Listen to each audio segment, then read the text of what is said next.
ವಿಚಾರವಾಗಿ ಕುಟುಂಬ ರಾಜಕಾರಣದ ವಿಚಾರವಾಗಿ ಇಲ್ಲ ಅವರೇ ಹೇಳಿದ್ದಲ್ರಿ ಪಕ್ಷದವ್ರೆ ಮೋದಿಯವರು ಹೇಳ್ಯಾರ ಇಲ್ಲ ವಂಶವಾದ ಭ್ರಷ್ಟಾಚಾರ ಹಮಾರ ಪಾರ್ಟಿ ಮೇ ನೈ ಚಲೇಗ ಅಂತ ಹೇಳ್ಯಾರಲ್ಲ ಅದು ನಡ್ಕೋಬೇಕಂತ ಹೇಳ್ತೀವಿ ಅಟ್ಟೆ. ಇಲ್ಲಾಂದ್ರೆ ಡಿಕ್ಲೇರ್ ಮಾಡಿಬಿಟ್ರಪ್ಪ ವಂಶವಾದ ನಡೀತೈತಿ ಭ್ರಷ್ಟಾಚಾರ ನಡೀತೈತಿ ಎಲ್ಲರೂ ತಮ್ಮ ತಮ್ಮ ಮಕ್ಕಳನ್ನು ಎಲ್ಲರೂ MLA MP ನಾವು ಟಿಕೆಟ್ ಕೊಡ್ತೀವಿ ಡಿಕ್ಲೇರ್ ಮಾಡಿಬಿಡ್ರಿ. ಎಲ್ಲ ಪಾರ್ಟಿಯಾಗ ಐತಿ ಸರ್ ಇದು ಕಾಂಗ್ರೆಸ್ ಇರ್ಬೋದು JDS ಇರ್ಬೋದು ಅದು ಏನಿರಲ್ಲ ನಮ್ಮ BJP ಒಳಗೆ ಏನು ಹೇಳ್ಯಾರ ಅದನ್ನು ಕೇಳಾಕತ್ತೀವಿ ಅಟ್ಟೆ. ಈಗ ಮೊನ್ನೆ ಮನಸ್ಸುಗಳು ಕೂಡ ಒಂದಾಗಬೇಕು ಅಂತೇಳಿ ಒಡೆದ ಮನಸ್ಸುಗಳು ಒಂದಾಗಬೇಕಾದ್ರೆ ಅಂಥ ಒಬ್ಬ ಒಳ್ಳೆಯ ನಾಯಕತ್ವ ಬಂದರೆ ಒಡೆದ ಮನಸ್ಸುಗಳು ಒಂದಾಗ್ತಾವೆ.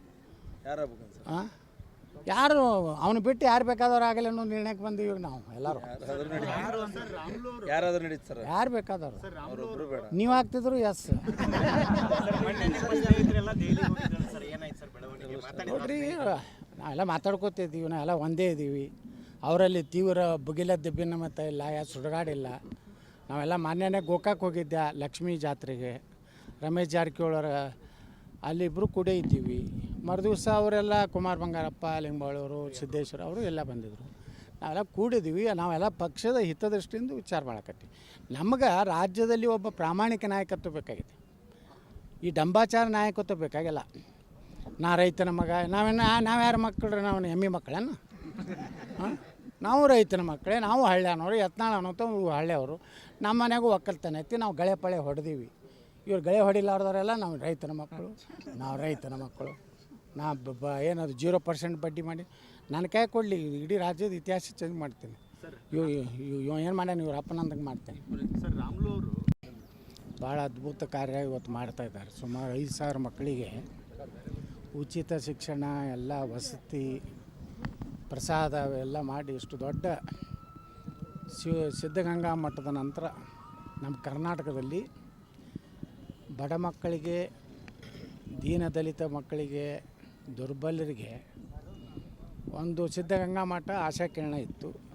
ಈಗ ಇದೂ ಒಂದು ಕೊಪ್ಪಳದ ಗವಿಮಠ ಇವತ್ತು ಕರ್ನಾಟಕದ 2 ಕಣ್ಣುಗಳಾಗಿವೆ. ನಾವು ಸಿದ್ದೇಶ್ವರ ಸಂಸ್ಥೆ ಮೊನ್ನೆ ಒಂದು ಶಿವಾನುಭವ ಮಂಟಪದ ಉದ್ಘಾಟನೆಗೆ ಗುರುಗಳನ್ನ ಅಲ್ಲಿ ಆಹ್ವಾನ ಮಾಡಿದ್ದೀವಿ.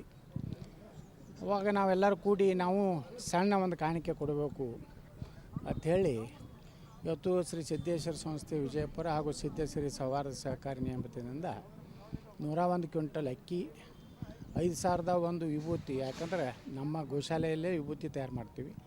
ಸುಮಾರು ಒಂದು 5 ಕಿಲೋ ಏನು ಕುಂಕುಮ, ಒಂದು ನಮ್ಮ ಗೋಶಾಲೆ ಒಂದು 5 ಕಿಲೋ ತುಪ್ಪ, ಒಂದು ನಮ್ಮದು ಒಂದು ಅಲ್ಪ ಕಾಣಿಕೆ, ಅಲ್ಪ ಸೇವೆ. ಅವ್ರ ಗುರುಗಳೇ ಮಾಡ್ತಾ ಇರುವಂಥ ಒಂದು ಕೆಲಸಕ್ಕೆ ಒಂದು ಅಳಿಲು ಸೇವೆ ಇರಲಿ ಅಂತೇಳಿ ಎಲ್ಲ ನಮ್ಮ ಸಿದ್ದೇಶ್ವರ ಸಂಸ್ಥೆ, ಸಿದ್ದೇಶ್ವರಿ ಸೌಹಾರ್ದ ಎಲ್ಲರೂ ಕೂಡಿ ಇವತ್ತು ಅದನ್ನು ಅರ್ಪಣೆ ಮಾಡಲಿಕ್ಕೆ ಇವತ್ತು ಕೊಪ್ಪಳಕ್ಕೆ ಬಂದಿದ್ವಿ. ಏನು ಬೆಳವಣಿಗೆ ಏನಿಲ್ಲ, ನೋಡ್ತಿರಲ್ಲ, ನೀವೇ ಹೇಳ್ಬೇಕೀಗ.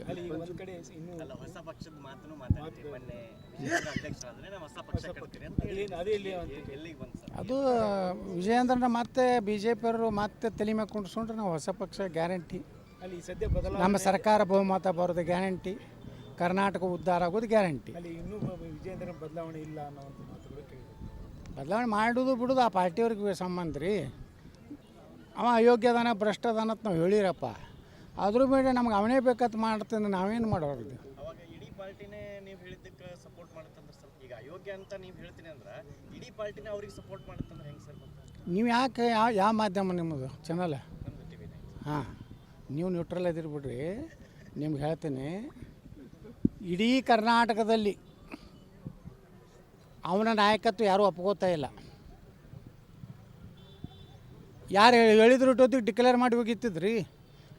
ಇಡೀ ದೇಶನಾಗ ಎಲ್ಲ ಚುನಾವಣೆ ಅದು. ನಾಗಾಲ್ಯಾಂಡು, ಸಿಕ್ಕಿಮು, ಯಾವುದದು ಮಿಜೋರಾಮ ಅಂತ BJP ರಾಜ್ಯಾಧ್ಯಕ್ಷರಾದರು.